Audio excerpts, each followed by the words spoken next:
Shalom adik-adik semuanya, apa kabar? Pasti semuanya pada sehat-sehat dong. Nah, kalau adik-adik lihat, Kasimi udah gak di rumah lagi nih. Kasimi udah di gereja, udah mulai ibadah di gereja. Nah, sebentar lagi kita udah mau ibadah di gereja. Jadi adik-adik tetap semangat untuk nonton-nonton video, dengerin cerita-cerita tentang Tuhan Yesus di rumah ya. Nah, sebelum kita mulai sekolah minggu kita mau berdoa, lipat tangan, tutup matanya. Mari kita bersatu dalam doa. Tuhan Yesus yang baik, Tuhan Yesus yang ajaib, terima kasih Tuhan Yesus atas kasih setiamu pada kami ya Tuhan. Tuhan telah menjaga kami setiap minggu ya Tuhan Yesus. Dan ya Tuhan, sekarang kami ingin memulai mendengarkan cerita tentang Tuhan Yesus. Tuhan memberkati adik-adik, Tuhan berikan mereka kefokusan dan ketenangan sehingga mereka bisa mengerti apa isi video tersebut. Pimpin mereka ya Tuhan Yesus, berkati mereka dari awal, pertengahan, hingga akhir. Dalam nama Tuhan Yesus, haleluya, amin. Pada waktu itu ada seorang perwira pasukan bernama Cornelius. Cornelius adalah seorang pemimpin pasukan tentara yang baik.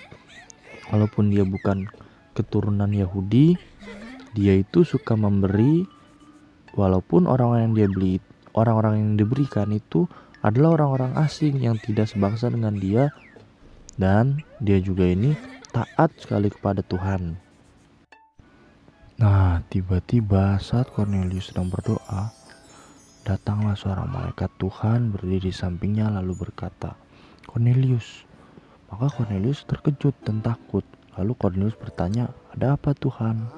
Malaikat itu menjawab, "Allah telah mendengar doa dan melihat kebaikan-kebaikan kamu." Maka dari itu Cornelius disuruh untuk menyuruh beberapa orang utusan Cornelius untuk menjemput Simon yang disebut Petrus di Yope. Akhirnya dijemput juga tuh si Petrus oleh orang-orang suruhannya Cornelius. Nah, Petrus nanya, kenapa Cornelius manggil Petrus? Akhirnya diceritain lah sama Cornelius bahwa Cornelius lagi berdoa, didatangi malaikat Tuhan, dan malaikat itu menyuruh dia untuk menjemput Petrus di Yope adik-adik. Nah, akhirnya Petrus memberitakan firman Tuhan. Dia kasih tahu tuh semua kebaikan-kebaikan Tuhan Yesus, bahwa Tuhan Yesus itu bertemu orang-orang yang dikuasai iblis, baik orang-orang lumpuh disembuhkan, orang-orang buta bisa melihat. Dia bersaksi semua kebaikan-kebaikan Tuhan, dan dia juga bersaksi sampai Tuhan Yesus mati dan disalibkan, dan Tuhan Yesus pun bangkit. Nah, adik-adik, karena mereka telah mendengarkan firman Tuhan dari Petrus, akhirnya mereka semua mau untuk dibaptis dalam nama Yesus Kristus. Dan akhirnya mereka pun meminta Petrus untuk tinggal beberapa hari lagi bersama-sama dengan mereka.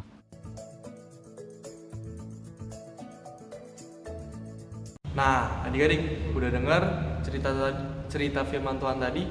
Adik-adik harus contoh Cornelius, lihat betapa taatnya dia taat. Jadi doa-doanya dijawab. Jadi adik-adik kalau mau doa-doanya dijawab, adik-adik tuh harus taat sama Tuhan. Dan juga adik-adik harus ingat Tuhan itu tidak memilih dia mau dari suku mana, mau dari bangsa mana dia. Tuhan tetap menyertai orang tersebut. Nah, sama adik-adik juga, sama teman-teman kalian nih, mau teman-temannya dari orang mana tetap harus kalian berteman, jangan dimusuhin. Dan juga adik-adik harus ingat Tuhan Yesus sudah mati, disalibkan di kayu salib untuk menebus dosa kita semua. Nah, Roh Kudus juga udah turun ke dalam diri kita untuk memberikan kita sukacita yang penuh. Oke? Nah, ayat hafalannya Kisah Para Rasul 16 ayat 31. Percayalah kepada Tuhan Yesus Kristus dan engkau akan selamat. Ingat tuh, Kisah Para Rasul 16 ayat 31. Percayalah kepada Tuhan Yesus Kristus dan engkau akan selamat. Ingat, harus dihafalin. Nah, adik-adik udah dengar semua ceritanya, adik-adik juga udah tahu apa yang adik-adik harus lakukan. Sekarang sebelum kita mengakhiri sekolah minggu kita, gimana adik-adik, masih tetap seneng gak? Masih tetap suka cita gak? Jangan pernah bosen ya untuk dengerin firman Tuhan. Jangan bosen juga untuk yang sekarang ini lagi di rumah doang, gak bisa ketemu temen-temennya. Jangan sampai bosen, karena bentar lagi kita pasti bakal ketemu semuanya di gereja. Yuk, sebelum kita mengakhiri, mari kita bersatu dalam doa. Tuhan Yesus, terima kasih Tuhan karena pada pagi hari ini adik-adik sekolah minggu masih bisa mendengarkan cerita tentang Cornelius. Terima kasih juga Tuhan telah memberikan mereka ketenangan, kefokusan dalam menonton video tadi ya Tuhan. Tuhan, pimpin mereka selama 1 minggu ini, jaga mereka, lindungi mereka, berkati mereka, jauhkan mereka dari segala macam penyakit, berkati juga mama papanya Tuhan Yesus, berikan mama papanya kesehatan ya Tuhan. Dalam nama Tuhan Yesus, haleluya, amin.